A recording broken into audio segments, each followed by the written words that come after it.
Hello friends, तर चला आज आपण बनवूयात फिश.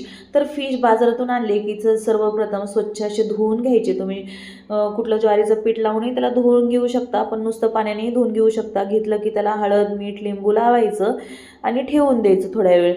त्यानंतर वाटण्यासाठी आपण इथे घेतलेलं आहे हिरवी मिरची, कांदा, लसूण, कोथिंबीर, अद्रक आणि एक तिखट नसली हिरवी मिरची, त्याचं वाटण करून घ्यायचं. खोबरं मी तो ओलं घेतलं होतं, सुकं घेतलं तरी चालेल.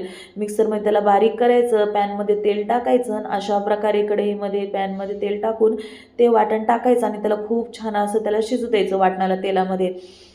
तेल छान सुटेपर्यंत. त्याच्यानंतर याच्यामध्ये 1 चमचा काळा तिखट, 1 चमचा लाल तिखट आणि फिश फ्राय मसाला होता, तो मी याच्यामध्ये टाकला होता.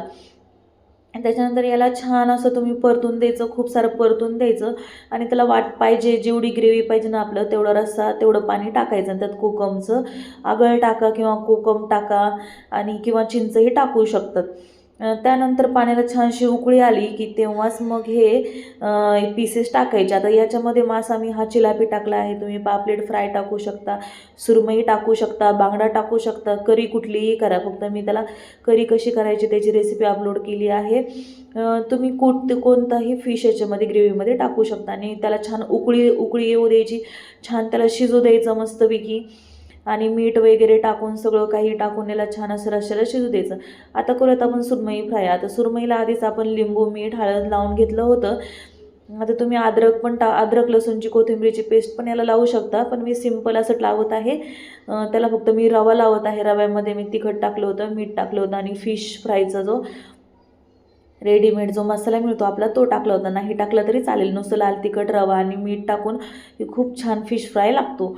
आणि लिंबू तर ऑलरेडी आपण त्याला लावूनच घेतलं होतं, करायच्या आधीच त्याला लिंबू आणि मीठ लावून ठेवलं होतं थोड्या वेळ मॅरिनेशनला. त्याच्यामुळे लिंबाचं ऑलरेडी त्याच्यामध्ये आहेच. आणि असं पॅनमध्ये तेल टाकून त्याला शालो फ्राय करायचं, खूप सारं तेलामध्ये तळून नाही घ्यायचं.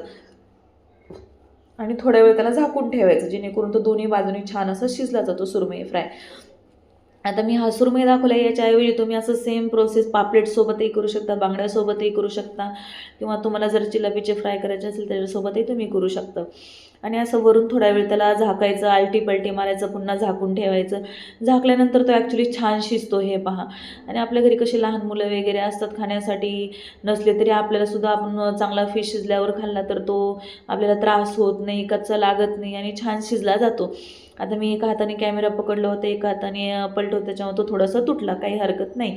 आता हे असं झालं आपलं फिश फ्रायला सजावट करायची, वरून लिंबू पण कांद्यासोबत खूप छान लागतो. नक्की ट्राय करा, कमेंट्स करा आणि सबस्क्राईब माय चॅनल. धन्यवाद.